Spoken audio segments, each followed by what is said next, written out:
Good morning, everyone.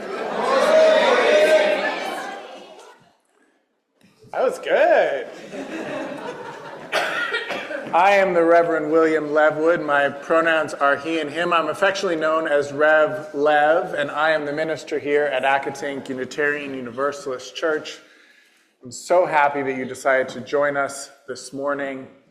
And as we always do, we're going to start by centering ourselves, both those of us who are joining us in person and those joining us online, by taking a deep breath together.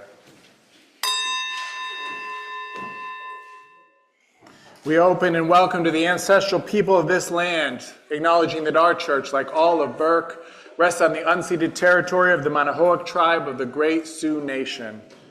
We seek healing and the realization of justice with the people of this land who live on in their descendants, the present-day members of the Monacan Indian Nation, the Patawomic Indian Tribe of Virginia, and the Piscataway Indian Nation. We honor the ancestors as we move toward healing so that all together shall one day know full justice. No troubles without every turn. Oh, I know I can go on. Let's take it home. So neighbors, take my hand, and siblings, sing my song. When hope awaits at every turn, I know I can go on.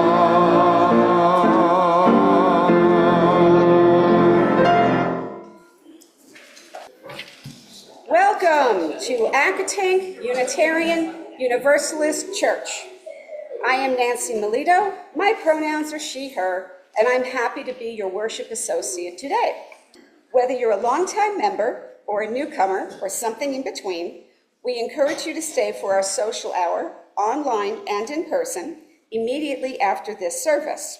We're so delighted you decided to join us today. Welcome. So I want to start out by saying that, we have these bookmarks, and we have a version that only has this short version of the first line of our new values. But I was looking at this bookmark this morning, and I was really grateful for this backside. One of the criticisms or critiques of our old 7 principles was that you could sign on for them. You could say, oh, I'm down with that, without actually doing anything. So when we made these new values, the second line is focused on what we covenant to do. So I invite you today, and as we move through this storm, to look at what we're committing to do. We're committing to build and sustain accessible and inclusive communities, to protect the earth and all beings. That one seems really hard to do right now. But what about the all beings part? Don't leave anybody out. Don't leave anybody out. Share our faith. People need Unitarian Universalism right now. Share it with others. Share your presence with others. Be there for each other. Share your resources. There's a lot of work that needs to be done right now. Share your resources to help make that work happen. Embrace our differences with love and respect, with genuine curiosity, and continue to grow together ethically,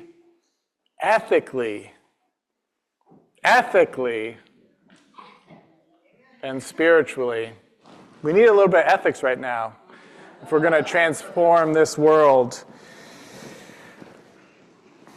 So I want to mention that you're going to be hearing some of the same songs from week to week during our pledge drive. Brad and I try to choose a song or one or two songs that really capture the theme. The theme of the pledge drive is "You are not alone, sustaining hope together." So last week we sang that wonderful piece, "I'm Not Alone," which we won't sing this Sunday, but we will be singing on future Sundays. And we also sang the Sanctuary Revolutionary chant, which we will be singing later today, because I really feel like those are the two things that we are called to do, to be a sanctuary for each other and to show up seeking justice for all people. I also want to point out that our first choir piece, which you're going to hear not too long from now, is actually written, composed by our very own music director, Brad Ronaldo.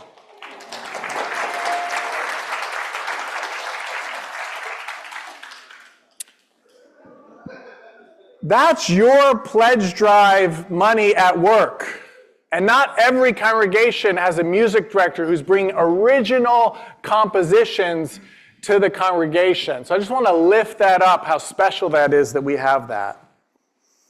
And then the choir is going to close us with "We Shall Overcome." And I mention that because I feel like I heard something about somebody else singing that song somewhere else. Anybody hear about that? Where was that?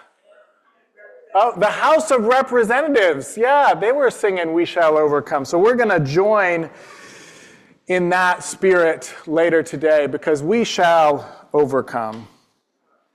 And I was speaking of our pledge drive earlier and about overcoming. And, spring is on its way, and that's a way of coming back to life after the winter. And Nancy's going to share something with us related to that in our pledge drive.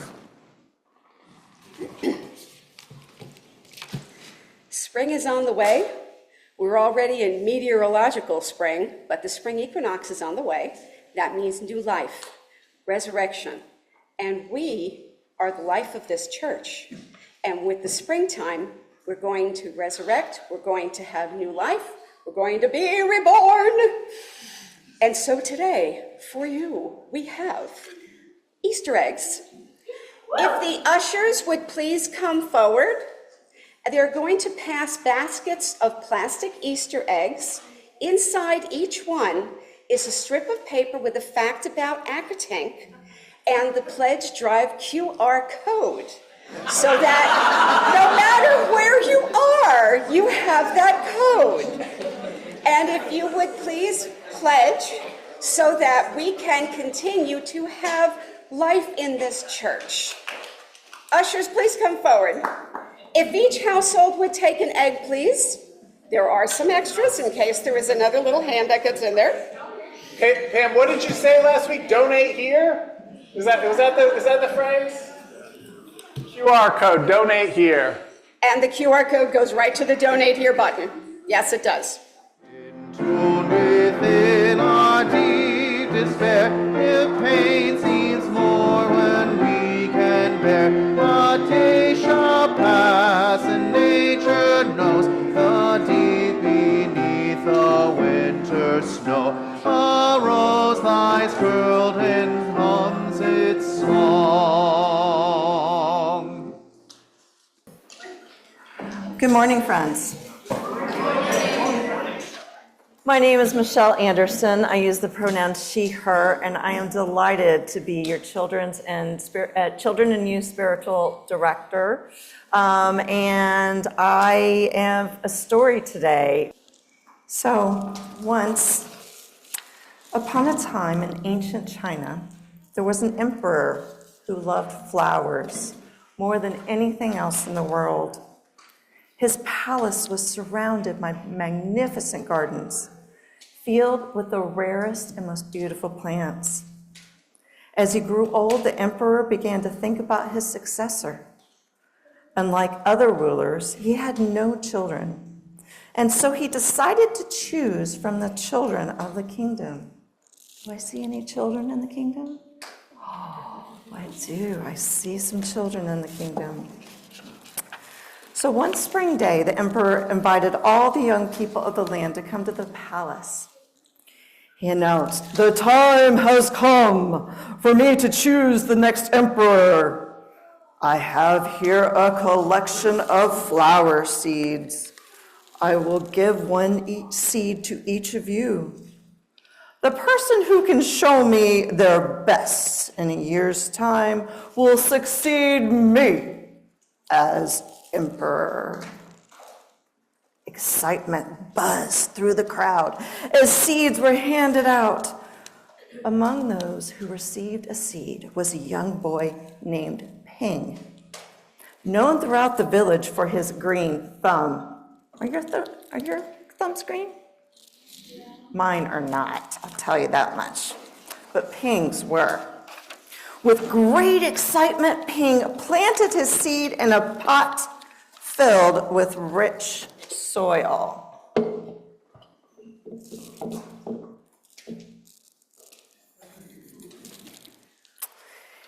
He watered it every day and made sure it got plenty of sunlight. Weeks passed, but nothing sprouted from Ping's pot. Not a single shoot peeked out from the dark soil. Around the village, Ping heard tales of others' pots overflowing with vibrant flowers.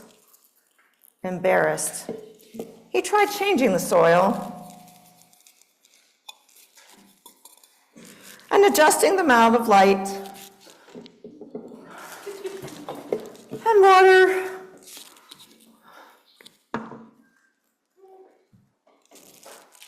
But nothing worked. A year passed and Ping's pot still held just soil. I wonder, what's wrong? How do you think Ping feels right now? Yeah. Not very happy, no. Anybody else have an idea? Yeah. Embarrassed, yeah. Embarrassed. He might even think he's doing something wrong. But Ping trusted himself. He knew he was doing all the right things. And finally, the day came to present the pots to the emperor. Holding his empty pot, Ping was nervous. All around him, children whispered and giggled, showing off their pots filled with stunning flowers of all colors. Ping felt tears sting his eyes. His father, seeing his distress, said gently, "You did your best, and your best is good enough for the emperor." With a heavy heart, Ping walked into the palace. When his turn came, he bowed and presented his empty pot. The emperor's brows rose in surprise. "Why is your pot empty?" he asked. Ping swallowed hard and answered, "I planted the seed you gave me, and I tended it every day, but it never sprouted." The emperor nodded and turned to address the crowd. "I have made my decision," he declared. The new emperor will be Ping. A gasp went through the crowd. Go ahead, you can gasp. Ping was astonished. "But my pot is empty," he stammered. The emperor smiled and said, "I gave everyone boiled seeds, which would not grow. All of you except Ping have brought me pots with flowers. If you planted the seeds I gave you, they could not have grown."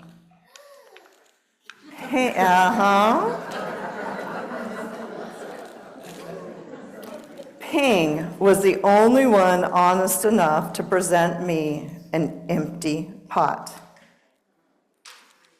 The court erupted into applause. As the truth sank in, the emperor continued, "A great leader must have courage, integrity, and honesty." Ping demonstrated these qualities by being truthful, despite the temptation to pretend otherwise.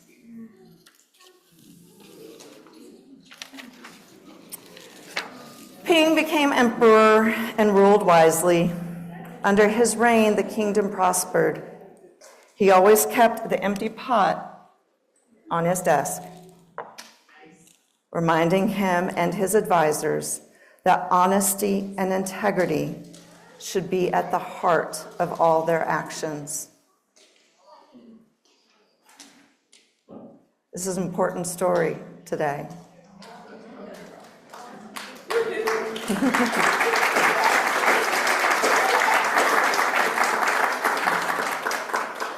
And friends, I will say to you, all my friends, that there will be times when people will want you to not be truthful. They will want you to believe something that is not truthful. But we know you, and we know your hearts are filled with love. And we want you to trust yourselves to follow the right path.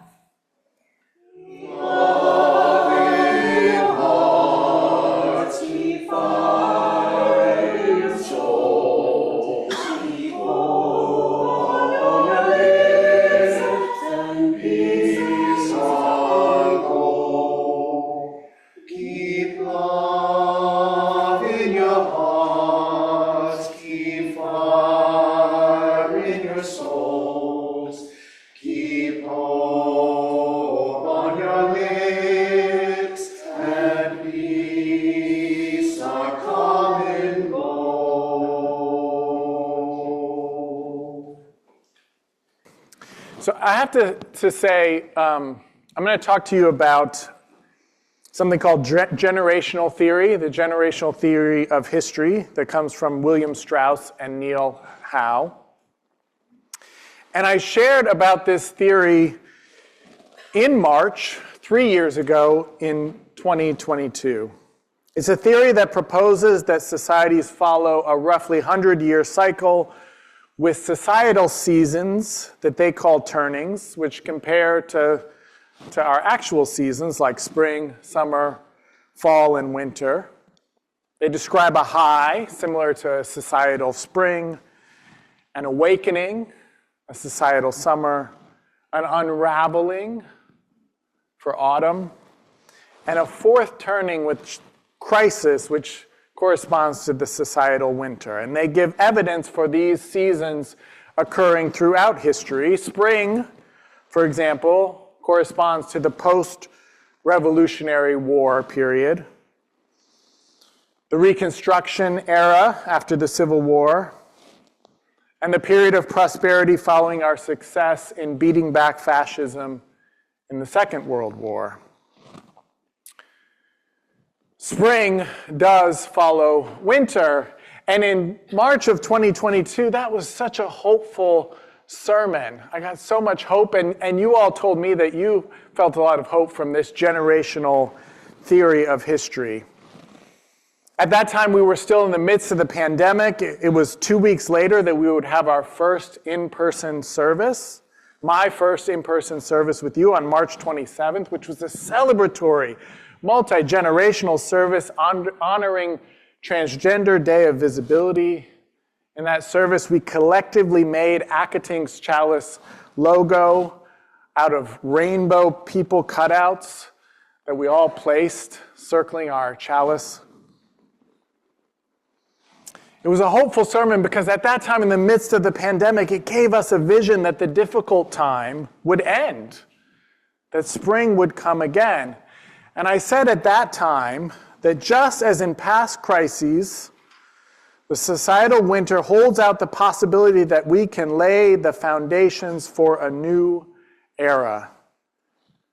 That when a crisis goes well, Strauss and Howe tell us a new social contract is born from competing principles, bringing us to a new and potentially higher level of civilization. And in the following high, the societal springtime, this new contract provides a secure platform on which a social infrastructure can be hoisted. In the winter, structures are torn down to make way for this new infrastructure, this new way of being in the next era. We are in a fourth turning, a crisis era, the winter of a century-long year. We are in the high crisis part of this season of crisis. And 10 years ago, it didn't seem like we had to worry about a civil war in this country. That was unthinkable. 5 years ago, it didn't seem like we had to worry about a huge global conflict with countries not respecting the borders and invading other countries. In March of 2022, I imagined a societal winter that tore down bad institutions like Civil War monuments and the deeper systemic racism embedded in our culture and our institutions. And now, in March of 2025, we're all witnessing the attempted destruction of so much of the progress that's been made over the past 75 years. Progress for racial justice, for women's rights, for LGBTQ plus rights, especially trans rights, all of that is under threat. In March of 2022, there was bipartisan support for Ukraine in the face of Russian aggression, just 2 weeks after the invasion had started. But now, in 2025, we have our president and vice president ambushing and insulting Ukrainian President Zelensky, the real leader of the free world today, and taking away military and cyber intelligence support for Ukraine, and the entire Republican Party, including those who formerly showed strong support for Ukraine, falling in line. This coming spring no longer feels hopeful. There's a danger in this fourth turning. Strauss and Howe tell us that American society will be transformed into something different. Maybe something better, or it may be something unspeakably worse. The crisis resolution will establish the political, economic, and societal institutions with which our children and heirs will live for decades after. What kind of spring we end up with, what kind of spring our children and grandchildren end up with, depends on how we handle this crisis. This crisis, this culmination of the various social, economic, and political problems, all reaching a crisis point, culminating in a larger crisis that threatens to destroy the world as we know it. We must be inspired by this threat to our very survival, as people have been time and time again in the crisis of the societal winter, to come together and resolve the conflicts that have been festering through the prior seasons of this long year, so that we may lay the foundations for the next century-long year. What a time to be alive. A difficult time, but also a time of opportunity. It matters greatly how we show up in this time of crisis. What we do now will determine the foundation of the new cycle of societal seasons. It really is up to us whether that foundation is an authoritarian, theocratic America, or whether we, with our empty pots, plant the seeds of a truly multiracial, multicultural America that gives equal rights and equitable opportunity to all of its citizens. Now is the time. and I'm quoting Strauss and Howe again, to elevate our moral cultural standards while forging pragmatic alliances around shared needs, finding common cause within competing visions. They write that in the crisis, national survival depends on how well people of diverse backgrounds succeed in forging a new sense of civic community. They tell us, listen to this part, y'all. They tell us that whoever is better at forging broad coalitions towards a unified purpose will win the day. Whoever is better at forging broad coalitions towards a unified purpose will win the day and will form the foundation for the course of how the second half of life will look for those of us who are in midlife and early adulthood, and how it will look for our descendants, our children, our grandchildren, even our great-grandchildren. So right now, we need a pragmatic resistance. We need a pragmatic resistance. I talked about this 2 Sundays ago. We need a resistance that is strategically pragmatic, where we eat crow when we need to eat crow, if that's what we need to do to protect the most vulnerable of us, but also a resistance that is resolutely principled through both legal means and through civil disobedience, if and when that is necessary to protect ourselves and those most vulnerable in our society. That's what we're called to do right now.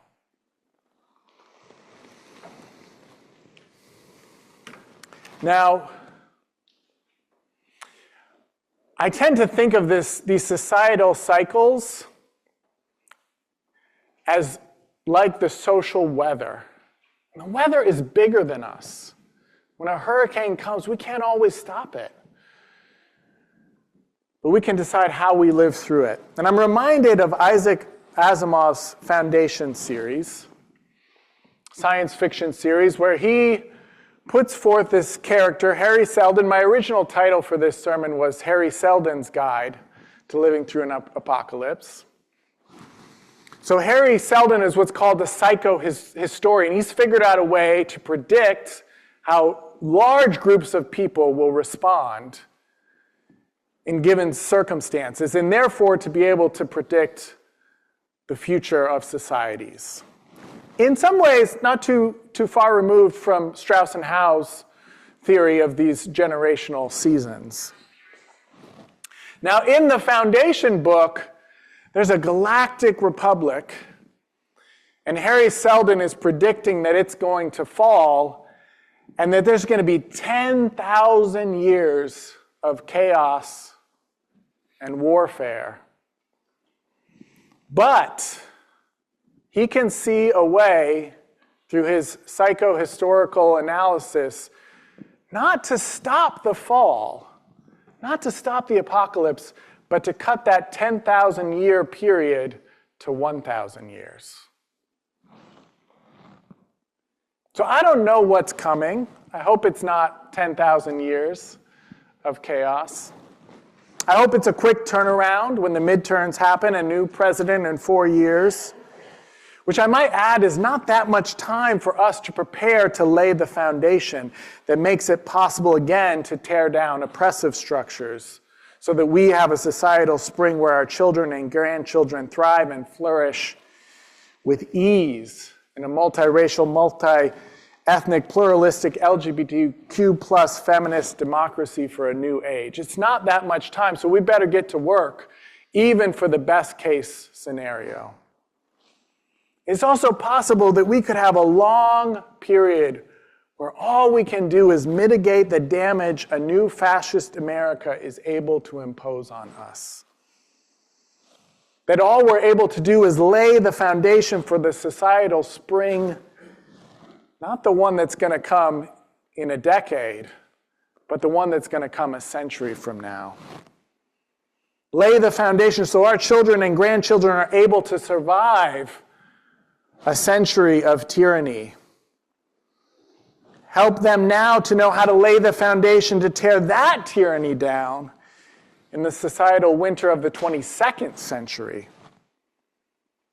It's possible that just as the promise of the Civil War gave way and Reconstruction gave way to Jim Crow and 60 years of apartheid and violence against Black Americans, who nonetheless persisted through those horrors and laid the groundwork for the civil rights movement of the 1950s and 60s. It's possible that's where we're sitting now. And that's what we have to do. Play the long game and lay the groundwork for future generations. So I don't know which scenario we're in. But let's start with that pragmatic resistance, and let's learn from the past. Timothy Snyder's book on tyranny gives 20 insights from the 20th century for fighting fascism. And I just want to say, tyranny is already on the march. This isn't new. A minority party for years has been engaged in gerrymandering and voter suppression, the very things Timothy Snyder says wannabe fascists do when they've lost popular support. They try to get power through undemocratic means. Already we've had non-governmental paramilitary actors, like the now pardoned insurrectionists of January 6th, have been empowered. That's another thing he says, empowering non-government actors to take violence into their own hands is preparation for a fascist takeover. Words right now are being banned from use in government. I'm sure you've seen the list in the news, restricting a most basic kind of freedom, another thing fascists do to take over. Basic facts and the foundation of a shared truth have been under attack for a decade. And institutions are under attack, with professionals not even expected to abide by even the most basic of professional standards or ethics. So Timothy Snyder has 20 things insights he tells us to do. I'm just going to share 5 of them. The one that keeps resonating for me is the first one. Do not obey in advance. Don't give them the power in anticipation out of fear. Don't obey in advance. In fact, we're called to stand out. And we can do that in little ways. I have to say, I have a t-shirt that says, Unitarian Universalists are here for transgender children. And for years I've been scared to wear it in public. But now is the time to wear it, because when we stand out, we send a message to other people that they can stand out, and we send a message that it's immoral to throw some people under the bus. We need to stand out right now. Timothy Snyder talks about Winston Churchill and how he stood up and inspired England to stand up, and how that, at a time when it seemed like England had no chance of surviving the aerial onslaught from Germany, that laid the groundwork for when the tables turned and America joined the fight and Russia switched sides, and all of a sudden it was possible to win what looked like an unwinnable war. I think President Zelensky is doing that right now, laying that groundwork. And the tides can turn in the same way, but we need to stand out. And another thing we need to do is make eye contact and small talk, right? We need to connect with our neighbors. When we're wearing that t-shirt, we need to say, I'm a person who you can connect with.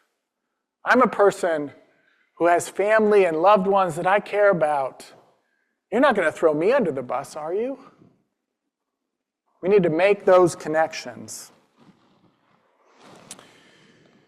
Another thing that Timothy Snyder tells us to do, he calls it practice corporeal politics. He says, get off being online and get out and meet people and show up.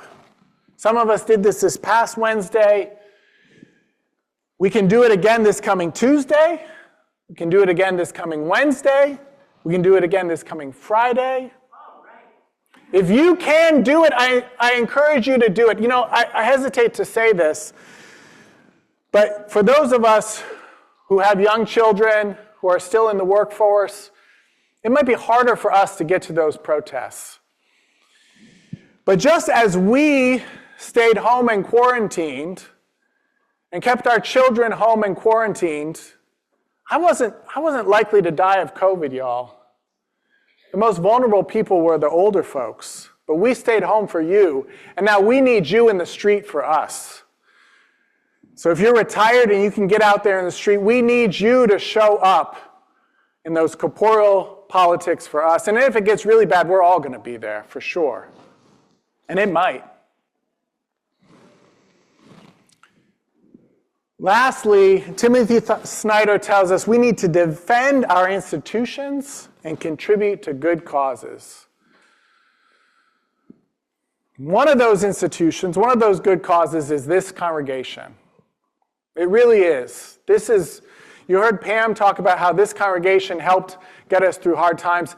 It's this congregation that is going to help us to show up for that corporeal politics. Pam was really nice to me in her testimonial, but she called me up and she said, Rev Lev, you are not doing enough. You need to communicate better. You need to tell people what to do. People need help weaving through all of these executive orders to know what to do. And it was uncomfortable. It was stressful. That was a hard week. But I'm grateful. I'm deeply grateful. And we need to all do that for each other. We need to make each other uncomfortable and call each other to do more. And we do that inspired to share our values by this congregation and our Unitarian Universalism. Years and years ago, I was in a seminary class, and we were supposed to play a game where we came up with something, an organization, and then we competed with each other to make our fundraising calls for these good causes and see who got the most money. And I thought, what should my organization focus on? Should it focus on hunger? World hunger? Should it focus on disease?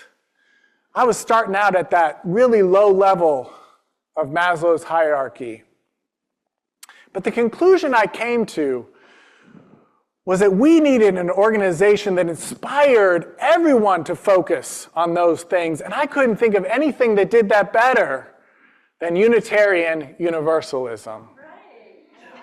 So I asked my seminary colleagues to give to Unitarian Universalism.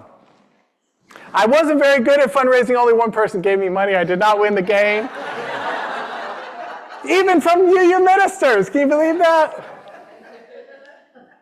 But I still think that Unitarian Universalism has a powerful message and is a community that has been practicing. We have already laid the groundwork. We've already done it. So I want to close by saying that we need to ground ourselves in our UU values. Win, lose, or draw, we need to ground ourselves in our UU values. I want to take this opportunity to invite you to the Gathering, an ongoing UU resource for this time that begins online on Monday. We had an e-blast about this. This new monthly online event from UUA's Side with Love staff, that's our justice campaign. We'll offer you spiritual grounding to strengthen your heart and spirit, political analysis to better understand the threats to democracy and justice, and the ability to organize with others for collective action to resist the anti-democratic forces and to build a just and loving world. We need to ground ourselves in our UU values, deepening into the truth of interdependence and responding with generosity of presence by being sanctuaries for each other, and generosity of resources, organizing together to provide mutual aid as Kamutha already shared you're doing in small ways. We need to continue to do that. Deepen that commitment to those values. Another way that UUs are doing that, your UU Ministers Association of the Chesapeake has organized a federal workers support group. That begins today online this evening and also on Monday. This is how we rally and support each other. We need to deepen our commitment to diversity, to coming together in coalition so that we have the power. I also went this week to a Voice Leaders meeting. We need the people power. That's an interfaith justice organization that we are a part of. That's our organization. We have to come together in coalition to build the people power and the financial power to sustain inclusive and accessible communities where all people thrive and flourish. Quoting our UU values where their inherent worthiness and dignity is actively affirmed. And we need to deepen our commitment to transformative justice. A few weeks ago, we had an e-blast that encouraged you to make a commitment. You could do that by signing on to the Showing Up for Racial Justice pledge to resist and protect. We gave you a link. Maybe you do that, maybe you don't, but make the commitment to show up in your heart and then do it. We told you you can contact legislators and gave you resources to do that. We encourage you to join UU organizations like the UUs for Social Justice in this area and other organizations who are already working in coalition with others. We encourage you to engage in consumer advocacy, boycotting businesses that have cut DEI programs and supporting ones who have kept those programs in place. But the number one thing that I encourage you to do, and it was in that email as well, is to sign up to receive our advocacy emails. That's because Accotink has already been doing this work for years. And getting on that advocacy email list is the best way for you to receive support in knowing how to be engaged. They give updates about phone calls to make, letters to write, like our Right Here Now campaign that's going to happen today after the service. They help you coordinate to attend protests together. Get on that advocacy list so that you can know how you can help. It's the best way to do it. We also have in-person opportunities to offer after upcoming services so that we can come together and figure out how best to respond in this moment. We're going to do that next Sunday in room 121 downstairs. You can do it during the meal pack, or you can do it after the meal pack. Pam and Dottie are going to help you work through that. They're going to do it twice. And then 2 weeks after that, we're going to have another brainstorming session after the service to think through what we can do. And then 2 weeks after that, on Easter, we're going to have an after-church discussion focused on immigration justice. That's what the most people at that Voice Leaders meeting were worried about, was our immigrant neighbors here in Fairfax County and how scared they are and how they need our support. So we're going to give you resources to figure out how to help those folks. We are here and we're organizing and we're mobilizing ourselves, and our UU values can guide us. Those values, interdependence and generosity, equity and pluralism, justice and transformation. Let these be our touchstones today, tomorrow, a year from now, 10 years from now, generations from now. Give them to our descendants as a gift. And if it's hard to remember those UU values, you can just use our mission statement, Accotink's mission statement. Together we care in community. Together we grow in spirit. Together we act for justice. It's the same thing. Right? Do you see that? It's the same as those UU values.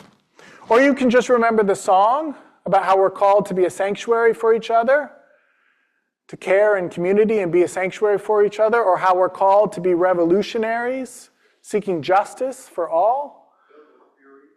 Filled with fury, bold the call, with compassion, we will take action, seeking justice for all. I don't know what the future holds, The societal storm is powerful. The wind is like a hurricane wind.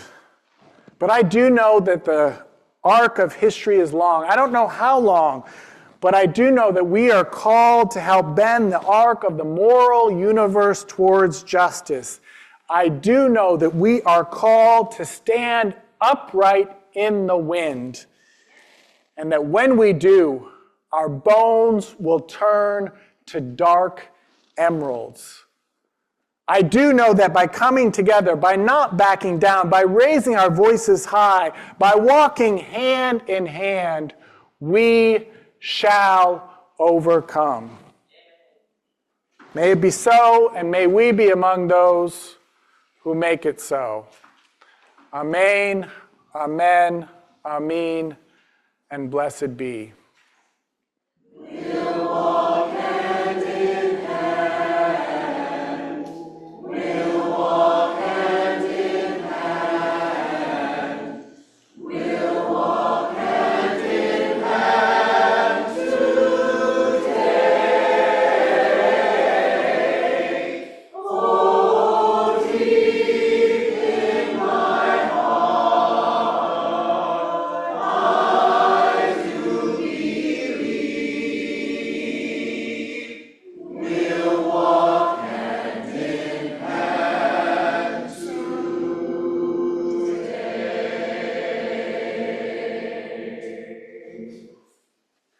And please rise now in body or in spirit and join in our closing words. I urge you, if you are comfortable doing so, take hands. If you are not comfortable doing so, simply hold your hands in front of you. That's okay. If you are at home, hold your hands out to the screen. I know it sounds silly, do it anyway. Okay. Yes, I have children. Now, please join in our community blessing with the words of David Bumbaugh. This church is dedicated to the proposition that behind all our differences and beneath all our diversity, there is a unity that makes us one and binds us forever together in spite of time, death, and the space between the stars. We pause now in silent witness to that unity. Now that we've gathered together in this welcoming and inclusive spiritual home, let us go out into the world, nourished, active, rejuvenated, activated, and inspired to share our values. Thank you, everyone, for today. This has been marvelous. We will overcome.